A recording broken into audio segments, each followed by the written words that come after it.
What if the world we see is not the world as it truly is? Imagine you are using a computer. You click on an icon, a blue folder, but inside that simple image lies a maze of circuits and code you'll never see. According to Donald Hoffman's interface theory of perception, our senses work in exactly the same way. We don't perceive objective reality.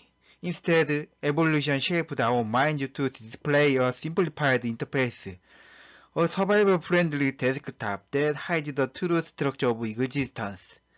Colors, shapes, sounds, all are icons, not the underlying code of reality. In Hoffman's conscious realism, the fundamental entities are not particles or space-time points, but conscious agents, interacting networks of awareness that exchange experiences through structured probabilities, almost like Markov chains connecting perception and action. Now, inner ontology takes this further. It suggests that before any interface or perception arises, there exists inner indistinct, the pre-relational source of both matter and mind. From their entanglement, perception and reality co-emerge. In other words, what Hoffman describes as the user interface is, in I/O, the visible rhythm of a deeper generative field, where the in and the out, the observer and the observed, continuously fold into one another. Perception, then, is not a window onto the world. It is the world folding back into itself through you.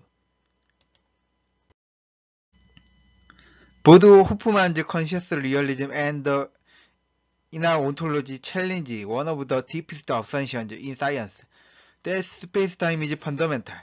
Instead, they treat space-time as a kind of stage that emerges from deeper relational structures. Hoffman proposes that conscious agents, not space, not matter, are the true primitives of existence. Each agent interacts with others through a network of experiences, creating the illusion of a physical world. But here lies a subtle problem.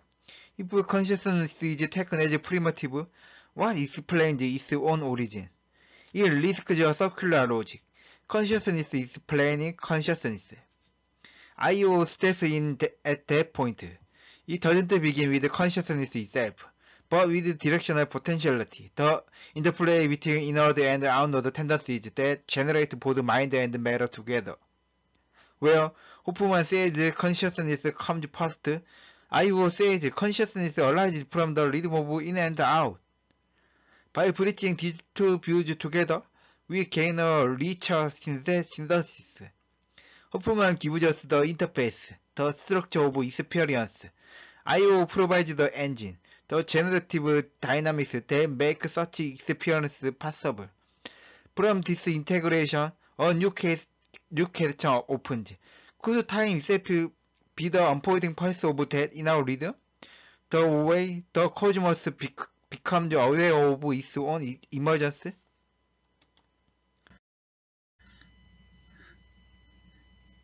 Let's dive into Donald Hoffman's conscious realism and interface theory of perception, or ITP. At its core, Hoffman proposes something radically different from what most of us take for granted. He argues that what we see, the shapes, colors, objects around us, are not the actual structure of reality. They are icons in an evolved interface. Think of your computer desktop. When you drag a blue folder into the trash bin, you are not literally moving data into a little gray can. You are interacting with a symbolic interface that hides the complex circuitry and code underneath. According to Hoffman, perception works the same way. The apple you see on your desk is not a direct glimpse into reality. It's more like a convenient icon, something evolution designed to help you survive, not to show you the truth. In this view, space-time itself is just such an interface, a simplified stage we evolved to navigate.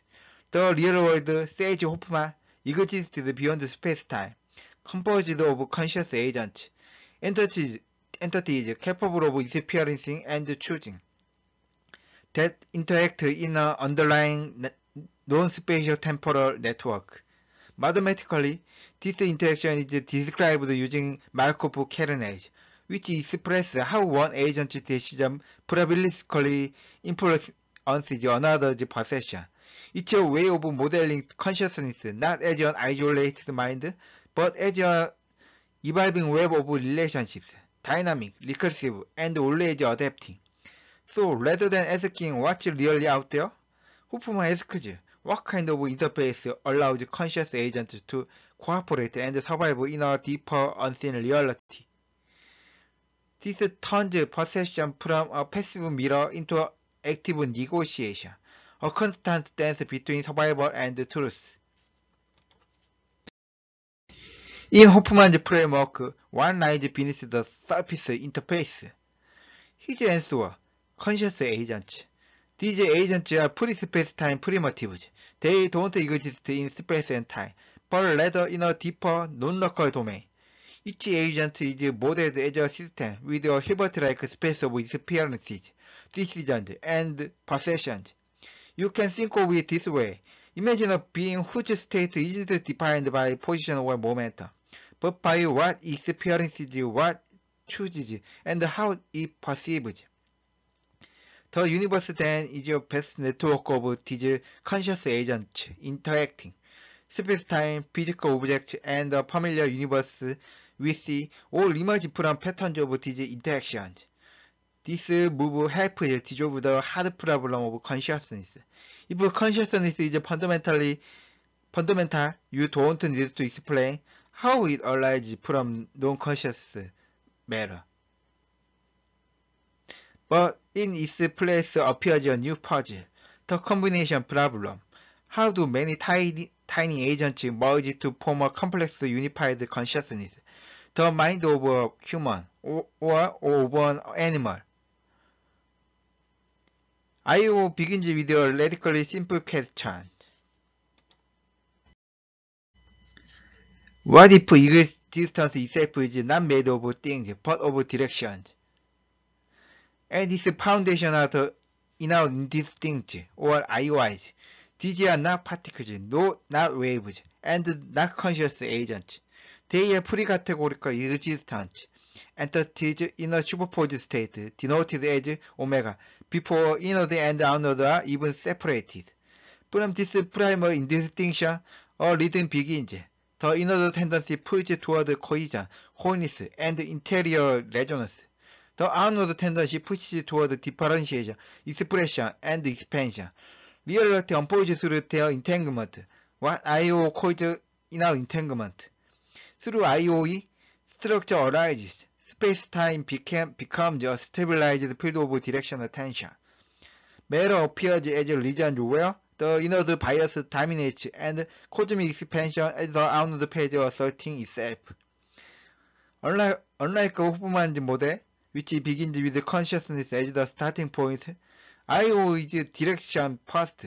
It treats consciousness as an emergent inward resonance, a harmonic echo within the vast inner field, not as a primitive ingredient of the universe. Mathematically, IO mirrors this duality in complex form. The real component represents the inward, cohesive aspect, while the imaginary component represents the outward, differentiating one.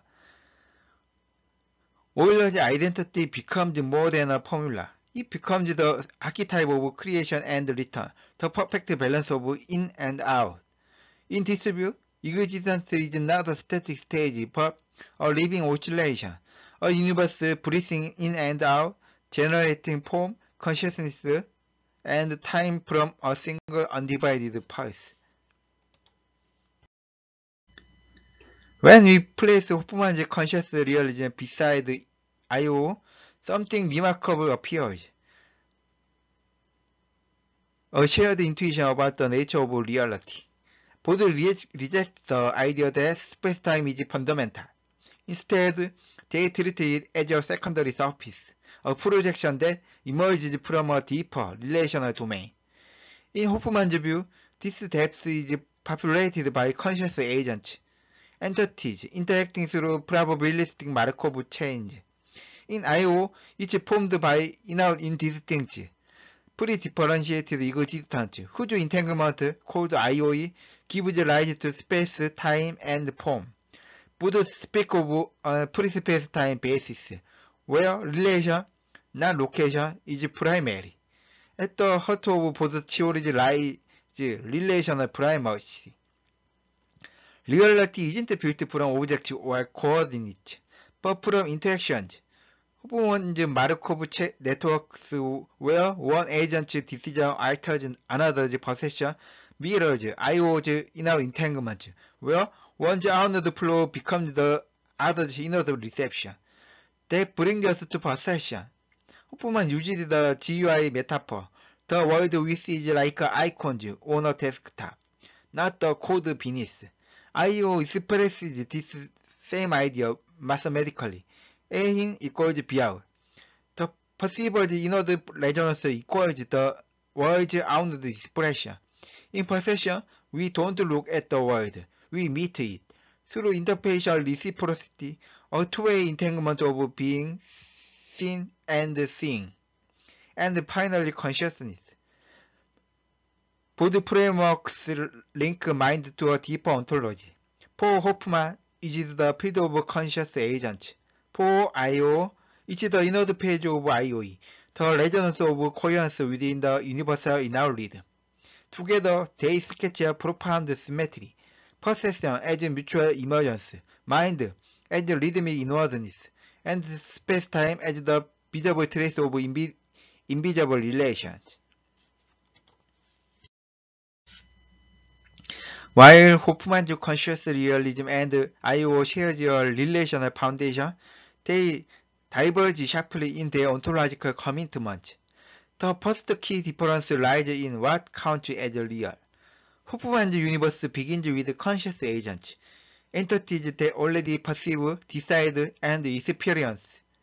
This makes consciousness the building block of everything, but it also risks a subtle anthropomorphism. The assumption that the structures of human-like awareness must underlie all reality. I/O takes a different route. Its foundation, or IOIs, are pre-conscious directional potentials. They don't have experience. They generate it. Consciousness in this framework isn't an original ingredient, but an emergent harmony born from the relational dance of inward and outward flows. This shift removes the need to presuppose mind. It derives mind from relation. The second difference concerns anthropocentrism. Hoffman's model is anchored in biological evolution. Perception is an adaptive interface evolved for survival. But this confines the scope to agents resembling living beings. I/O expands the horizon. Its dynamics apply universally from quantum fields to galaxies to thought itself. There is no special privilege for consciousness. The same inner logic generates both physics and mind as complementary aspects of one process. Third, their scope differs profoundly. Hoffman's theory remains epistemological, focused on perception and representation. I/O moves beyond epistemology into ontology and cosmology. It seeks to explain how space-time, matter, and cognition all co-emerge from a single generative field. And finally, the logical fix. Hoffman assumes conscious agents from the start, but where do they come from? His model risks infinite regress. Agents explaining agents. I/O resolves this by grounding existence in indistinct potentiality, a pre-relational field from which both directionality and consciousness unfold naturally. In short, Hoffman begins with perception and builds reality outward. I/O begins with generative direction and allows perception, consciousness, and cosmos to emerge inwardly. It's the difference between saying the world is what the mind perceives and saying mind and world are born together. as two persists of the same inner pulse.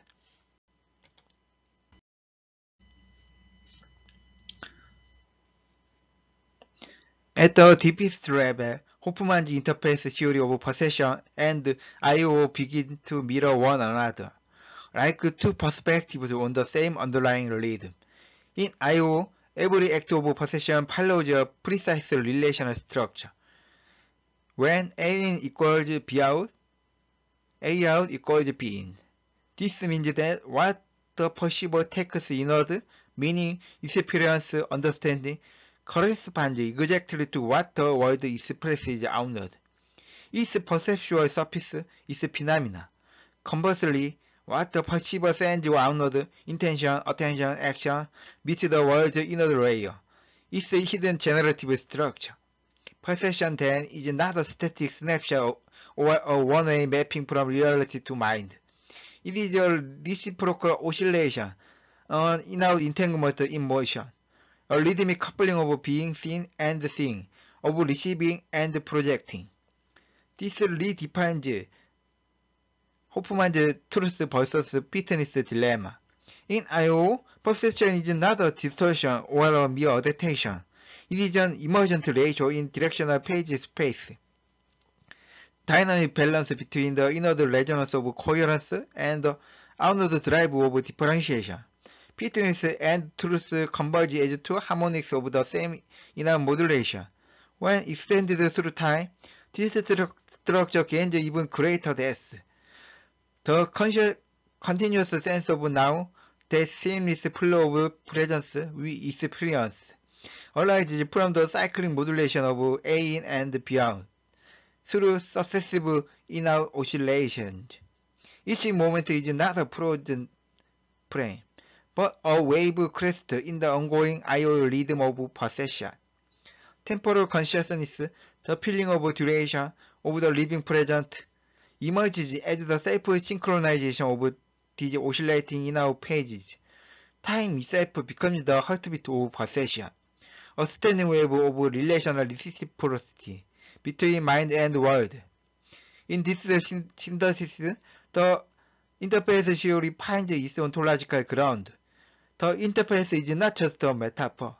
It is the living boundary where it meets out, where possession becomes the universe, knowing itself.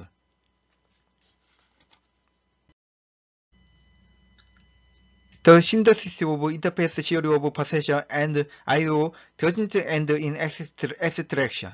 It opens powerful implications across knowledge, cosmos, and cognition. Let's begin with the epistemology. I/O deepens Hofmann's view by showing that interface is the patterns we call possession, mathematics, or science itself are stabilized inner entanglements.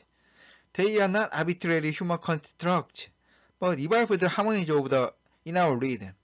This helps explain the unreasonable effectiveness of mathematics. The equations we discover are not external causes, but the very inner symmetries that sustain our reality interface. Each mathematical law is a reflection of balance, inward coherence meeting outward form. Next, cosmology. In I/O's view, both Hofmann's pre-space-time agent and the I/Os belong to a deeper generative field. The Big Bang is no longer a singular explosion in pre-existing space. It's a phase transition, the moment when I/O relations stabilize into directional fields, giving rise to space-time, matter, and energy. Cosmic expansion is the sun outward unfolding of inner asymmetry, a continual differentiation emerging from the same relational pulse that animates possession. Finally,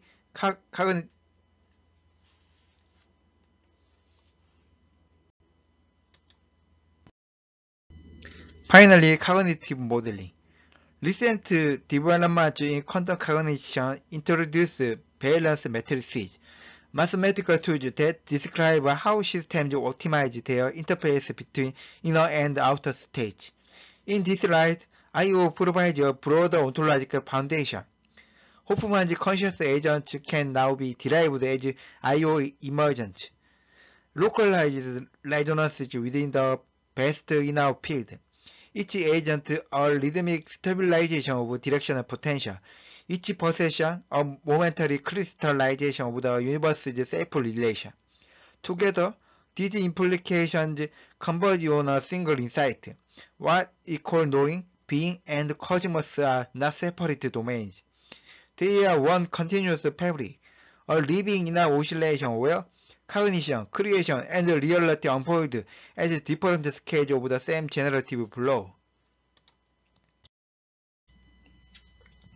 Throughout this analysis, we have compared Hoffman's interface theory of perception with IOO, revealing both convergence and distinction. Hoffman situates conscious agents as the foundational entities, generating perceptual appearances through evolved interfaces. IOO in contrast grounds reality in IOIs, pre-categorical directional potentials whose IOE produces both matter and mind. This provides a generative framework for the emergence of space-time, avoiding assumptions of primitive consciousness.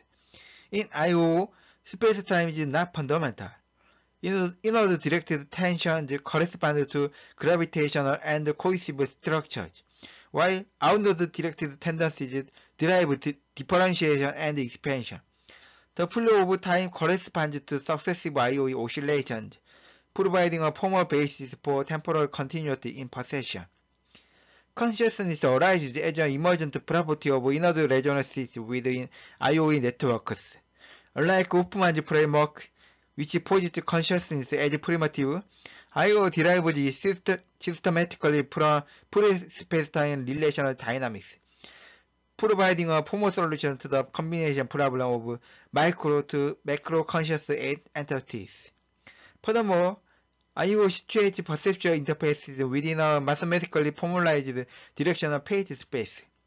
This resolves the truth versus fitness issue by interpreting interfaces as emergent ratios in IO oscillations, linking phenomenology directly to ontological structure. In summary, IO provides a unified framework that accounts for cosmology, cognition, and consciousness within a single relational generative system. Perception, space-time, and mind are all emergent manifestations of IO dynamics, enabling a rigorous, non-anthropocentric ontology that formalizes the connection between observer and world.